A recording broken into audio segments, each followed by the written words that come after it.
Hello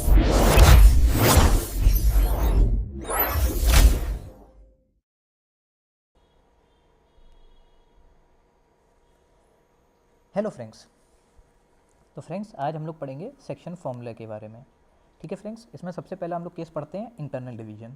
ठीक है, अब फ्रेंड्स देखिए यहाँ पे इंटरनल डिवीजन में क्या लिखा हुआ है। Let A and B be 2 points with position vector A and position vector B respectively, and let C be a point dividing A B internally in the ratio M dot M M proportion, and then the position of vector C is given by O C equals to M B plus N A upon M plus N. Friends देखिए मैं ये कहना चाह रहा हूँ कि मान लीजिए आपने ओरिजिन ओ लिया है। ठीक है, अब यहाँ से आपने एक पॉइंट वेक्टर ड्रॉ किया है वेक्टर बी जो है ओ बी। ठीक है, सिमिलरली फ्रेंड्स ओ से आपने एक और वेक्टर ड्रॉ किया है वेक्टर ए जो है आपका ओ ए। ठीक है फ्रेंड्स, अब ये जो बी और ए पॉइंट है इनको ज्वाइन करते हुए आपने एक लाइन ड्रॉ करी है। ठीक है फ्रेंड्स, ये वाली। ठीक है, अब यहाँ से आपने मान लीजिए कि कोई एक वेक्टर सी ड्रॉ किया है जो इस लाइन को पॉइंट सी पे कट कर रहा है। ठीक है फ्रेंड्स, तो ये मैं बोल रहा हूँ कि अगर मुझे सी की पोजीशन निकालो आप, कि जब मुझे पता है कि ये एम प्रोपोर्शन एन में इस लाइन को तोड़ रहा है, तो इसका फॉर्मूला क्या हो जाएगा फ्रेंड्स।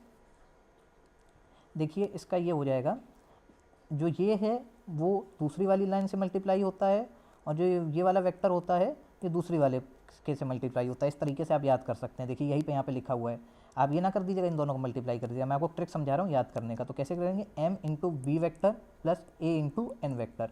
ठीक है, और यहाँ पे टोटल जो प्रोपोर्शन आपको गिवन है उसको ऐड करके एम प्लस एन। देखिए ठीक है फ्रेंड्स, अब एक्सटर्नल डिवीजन क्या होता है। Let A and B be 2 points with position vector A and B respectively, and let C a point dividing A B externally in the ratio M proportion n, then the position vector of C is given by OC m into vector b minus n into vector a upon m minus n। Friends मैं यहाँ पे ये कह रहा हूँ external division जब होता है जब पॉइंट्स बाहर, मतलब गिवन लाइन के बाहर हो। ठीक है, तो यहाँ पे फ्रेंड्स ये हम कहना चाह रहे हैं कि अगर मान लीजिए आपने जैसे प्रीवियसली आपने ड्रॉ किया था, आपने ओ पॉइंट से एक वेक्टर बी ड्रॉ किया, और ठीक है O B vector B draw किया जिसका नाम हो गया, आपने रख दिया ओ बी वेक्टर। ठीक है, सिमिलरली फ्रेंड्स आपने वेक्टर ए ड्रॉ किया ओ पॉइंट को रीजन्स मान के, जिसका नाम हो गया ओ ए वेक्टर। अब आपने बी सी करके एक बी ए करके एक आपने लाइन बनाई। ठीक है, दोनों पॉइंट्स को जोड़ के बी और ए को। ठीक है, अब आपको मान लीजिए मैंने बोल दिया कि भाई जो आपकी जो लाइन है ये आपको एम एन एक्सटर्नली डिवाइड कर रही है। ठीक है, जो सी पॉइंट है ये एम एन को एक्सटर्नली डिवाइड कर रहा है जो आपने। ठीक है, तो आप ये बताइए कि मैं बोल दूं कि आपको अब ये निकालना है वेक्टर ओ सी की जो लेंथ है वेक्टर ओ सी की वो क्या होगी। तो आप कैसे निकालोगे, तो आप इसको ऐसे निकालोगे, m into vector B minus N into vector A upon M minus N. ठीक है फ्रेंड्स, मैं आपको न्यूमेरिकल सॉल्व करके दिखाता हूँ जिससे आपको और क्लियरिटी बनेगी। Find the position vector of points which divide the join of the points 2a minus 3b and 3a minus 2b internally and externally in the ratio 2 proportion 3। तो फ्रेंड्स इसको कैसे करेंगे हम लोग, देखिए यहाँ पे मैंने आपको जो गिवन क्वेश्चन में गिवन है उसको डायग्राम के रूप में और अच्छे से समझाया है। ठीक है, तो अब देखिए ये ए और बी को ए जो बी है आपको वेक्टर गिवन है, ये इसको इंटरनली 2:3 में कर रहा है, और एक्सटर्नली जो क्यू पॉइंट है इनको 2:3 में कर रहा है। ठीक है, तो मैंने आपको बताया था कि जैसे ये, अब हम लोग इसको कैसे फॉर्मूले में लिखते हैं, तो कैसे लिखते हैं, जो ये वाला है वो दूसरे वाले के से मल्टीप्लाई होगा, और जो ये वाला है वो दूसरे वाले से मल्टीप्लाई होगा, दोनों के बीच में एडिशन कर लेंगे। यही देखिए मैंने यहाँ पे किया हुआ है, 3 into 2 vector 2a minus 3b vector, और यहाँ पे 2 into 3a minus 2b vector, और दोनों का नीचे करके एडिशन कर दिया है, जो आपको प्रोपोर्शन में गिवन था उनका एडिशन कर दिया है, और सॉल्व करोगे तो आपको ये मिल जाएगा। ठीक है फ्रेंड्स, और सिंस यहाँ पे इंटरनल डिवीजन हो रहा है तो फ्रेंड्स यहाँ पे प्लस का साइन आया है बीच में। ठीक है फ्रेंड्स, और जब एक्सटर्नल डिवीजन होगा फ्रेंड्स और कुछ चेंज नहीं होगा, यहाँ पे बीच में माइनस का साइन आ जाएगा। देखिए 3 into 2a minus 3b vector, देखिए पीछे भी 3 into 2a minus 3b vector, और ठीक है माइनस आ गया बीच में, यहाँ प्लस था फ्रेंड्स, और यहाँ देखिए वही 2 into 3a minus 2b 2 into 3a minus 2b, और ठीक है यहाँ पे जैसे पहले एडिशन था, अब यहाँ पे दोनों जो प्रोपोर्शन में गिवन थे उनका माइनस हो, बीच में माइनस साइन आ जाएगा। तो इसको आप सॉल्व करेंगे पूरे को तो आपको माइनस 5b वेक्टर मिल जाएगा। सिमिलरली फ्रेंड्स आप यहाँ सॉल्व करेंगे तो आपको 12 divided by 5a vector minus 13 divided by 5b vector मिल जाएगा। ठीक है फ्रेंड्स,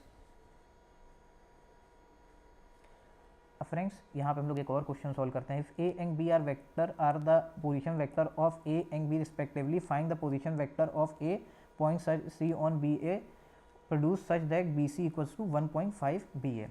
तो फ्रेंड्स यहाँ पे ये गिवन है बी सी जो आपका है 1.5 बी ए है, ठीक है। तो बी सी अगर 1.5 बी ए आपको गिवन है, बी सी जो आपका है 1.5 है बी ए का, तो इसका मतलब क्या है, इसका मतलब हो गया बी ए प्लस बी सी को उसको 1.5 बी ए, तो सी ए आपका क्या हो जाएगा 1/2 बी ए, ठीक है फ्रेंड्स। और जो आपका सी बी होगा फ्रेंड्स, उसको हम ऐसे लिख सकते हैं ना, सी ए प्लस ए बी। देखिए जो आपका सी बी है, जो पूरी लाइन है, इसको आप ऐसे लिख सकते हो ना, सी ए प्लस ए बी लिख सकते हैं ना आप। देखिए सी ए प्लस ए बी लिख सकते हो आप, ठीक है फ्रेंड्स। वैसे ही मैंने यहाँ पे लिख लिया है, और आपने यहाँ से देखिए इस रिलेशन को यूज़ कर लिया यहाँ पे, ठीक है फ्रेंड्स। तो ये क्या आ जाएगा, ये आपका बी ए को आपने हटा दिया तो 2 सी ए आ जाएगा। तो इससे आपको ये रिलेशन मिल गया फ्रेंड्स। तो मतलब आपको ये प्रपोर्शन मिल गया, C A is to C B equals to 1:3। C divides A B externally in the ratio C A is to C B 1:3। तो position vector of point C क्या हो जाएगा फ्रेंड्स। तो सीधी सी बात है, अगर 1:3 में कर रहा है तो आपको बीच में माइनस साइन आएगा, क्योंकि आपका ये जो गिवन है ये इसको एक्सटर्नली डिवाइड कर रहा है, ठीक है। तो कैसे हम इसको मल्टीप्लाई कर देंगे, तो वेक्टर जो सी ए की जो 3 है आपका, वो सी ए से मल्टीप्लाई होगा और सी बी से आपका 1 होगा फ्रेंड्स, ठीक है। देखिए पोजीशन वेक्टर ऑफ सी कैसे निकलेगा आपका, तो सिंस एक्सटर्नली डिवीजन हो रहा है बीच में, ठीक है फ्रेंड्स, तो बीच में माइनस साइन आना है, ठीक है। अब आपको ये पता है कि 1:3 डिवाइड हो रहा है सी ए सी बी, ठीक है। तो सी ए सी बी आपका 1:3 हो रहा है, तो 1 जो होगा वो आपका बी वेक्टर से मल्टीप्लाई होगा, 3 जो आपका सी से होगा, बीच में माइनस साइन आना है फ्रेंड्स, ठीक है। वही देखिए मैंने यहाँ पे किया हुआ है 1 इंटू बी माइनस 3 इंटू ए, और बीच में माइनस साइन आ गया फ्रेंड्स। और सिंस 1:3 एक्सटर्नली हो रहा है तो बीच में माइनस साइन आ गया फ्रेंड्स। और जब आप इसको सॉल्व करोगे पूरे को तो आपको ये वेक्टर मिल जाएगा, माइनस साइन बाहर है, हम इसको अंदर भेज देंगे तो ये आपका फाइनल आंसर आ जाएगा फ्रेंड्स, इस तरीके से, ठीक है फ्रेंड्स। ओके फ्रेंड्स, इस वीडियो में इतना ही। अगर आपको हमारा वीडियो थोड़ा भी हेल्पफुल लगा हो तो फ्रेंड्स इस वीडियो को लाइक करें, अपने फ्रेंड्स के साथ शेयर करें और हमारे चैनल को सब्सक्राइब करें। थैंक यू फ्रेंड्स, मिलते हैं नेक्स्ट वीडियो में।